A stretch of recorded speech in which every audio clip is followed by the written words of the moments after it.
That does All look like right. a Greg Shaw and Hayes. Yep. So we are here for round 5 with Hayes Hunter and Greg Shaw. So we got Hayes Hunter on QMC, Greg Shaw on Walkers. Two of the popular decks here this weekend. Definitely two of the more popular. Walkers is one of the Walkers and Huntdown V are the most popular dark side, both on 5 players each. Light side, Quiet Mining Colony is at 4 players, putting it just one behind Rescue the Princess. And again, like 2 amazing players, top of the card, both doing good things. This is a matchup that I think traditionally favors Walkers a little bit. It's so easy for them to get Menace Fades or Imperial Decree set up. And I think you have to start Imperial Decree against QMC. Well, we'll see what That Shaw 5th marker is starts. beautiful. Code clearance. Nope, he starts code clearance. You may start your landing, Echo Base destroyed, and prepare for a surface attack. I will say I think that's a mistake. I've played a decent amount of QMC. I played it the last times I've played it against Walkers. If Walkers starts Decree, they win. If they don't start Decree or get it early, they lose. Because you can get Watering Hole and just get set up so fast that if they don't have a way to slow that down, you just are stuck. So well, and seeing Shaw's starting effective code clearance signifies that he's playing traditional Walkers too, so he's not really going to be able to attack into Hayes, and Hayes is probably reading into that and will set up appropriately.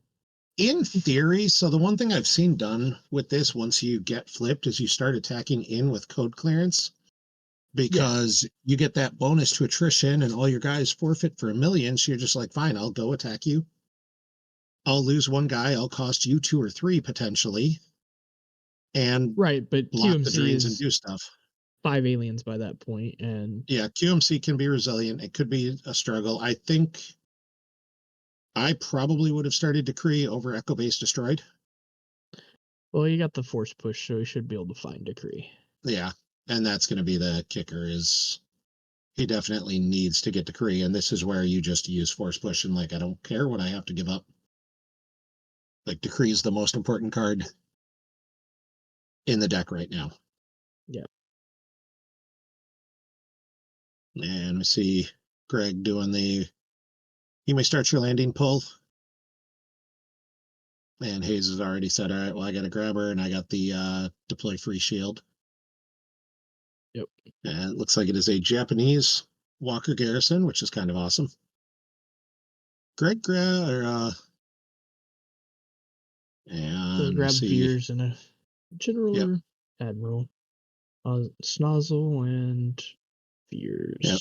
Oslo with the command and Veers Japanese with the Veers? Well, I mean, if you've got Japanese Walker Garrison, why not Japanese Veers? So because then it's not Veers.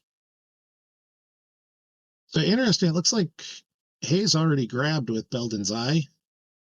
No, I mean, it doesn't really matter. He's got him on top. He's signifying he's taking a shortcut. He's going to grab it. Yeah, you might as well do it quickly. They're not in your hand here. We both know I'm doing this. Yeah, like there's no way. There's nothing Shaw can do to cause damage before. Well, I guess there's some things, but the odds of it are unlikely, and he can shuffle if he needs to. Yeah, I mean, I guess if Shaw suddenly started playing Fears, Hayes could figure that out and work around it. I mean, Shaw's got a good start. There's at least 1 Decree in his reserve right now. So he's got the 3rd marker. He just grabbed the Wampa Cave to get the quick. He'll be activating a decent amount of force. Yeah. So I really do want to see how Hayes plays this out, because, like I said, I think with QMC, you've got to go fast. This is traditional Walkers. They really can't threaten you that hard on ground, so I think you can afford to go. Hayes should be flipping this turn if he can, unless his hand is real bad and like no characters. Hayes should be going for the flip this turn, I think. I don't know what Hayes. Not sure why he's looking through all of the shields.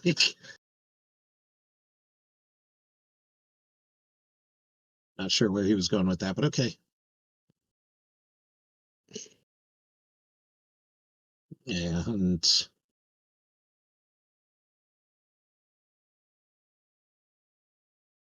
not sure what was going on there. Greg's playing his stuff and looks like he's force pushing right away. Yeah, but I don't know why there's any sleeve discussion about the sleeves on defensive shields. You're not even required to sleeve defensive shields. I can put them in all mismatched sleeves and it doesn't matter. Yeah, I think Shaw had to force push for Blizzard 1. For the Blizzard 1? Oh. So. That's rough. Yeah. Yeah, maybe Hayes was just like, I think those sleeves look really cool. I want to. There's his system. That's having to push for the Blizzard 1 was rough. Yeah.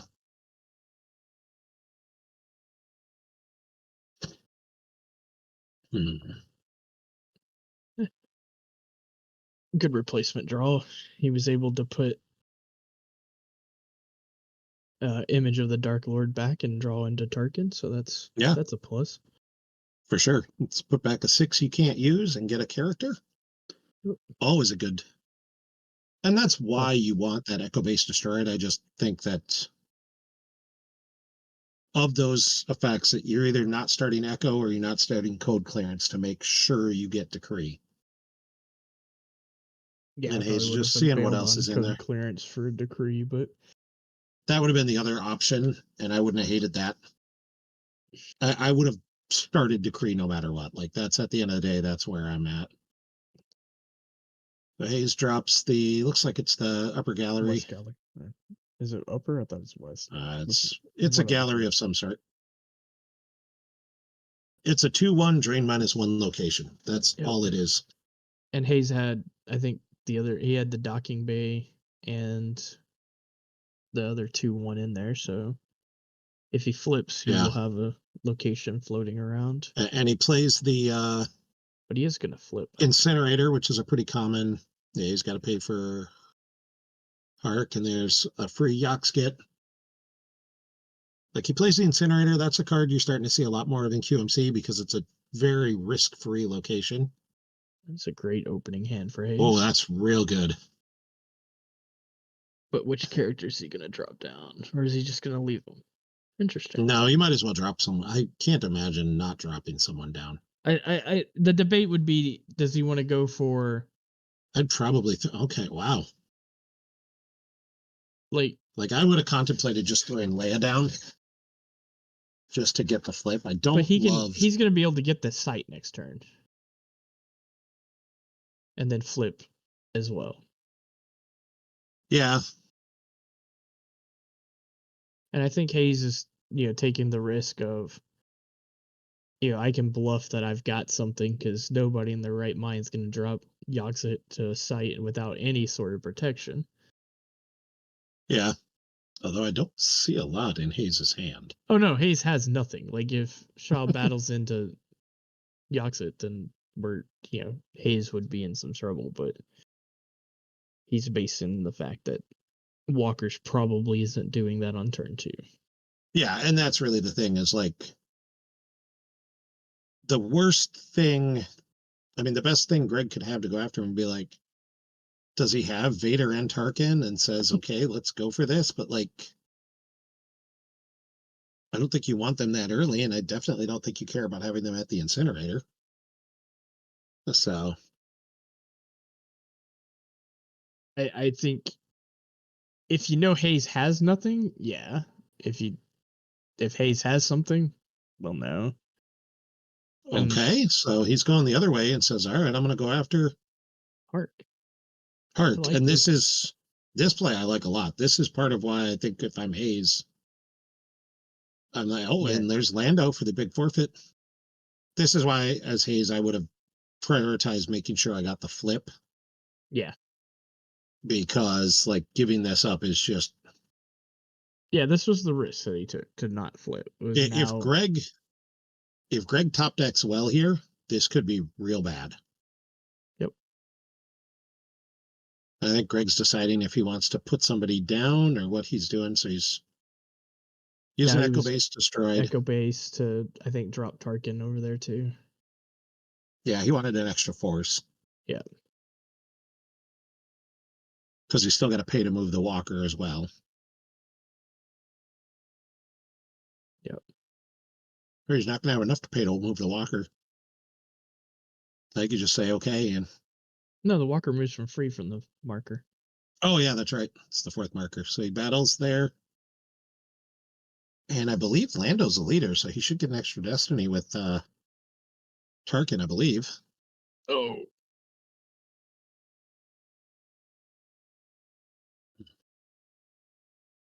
Yep.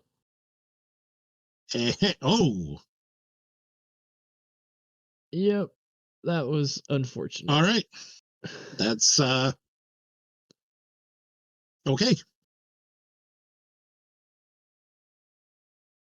Lando is not a leader, so he wouldn't be able to wouldn't have added one. No, he didn't. He just drew the 7. Yeah, that's just drew the 7. Yeah.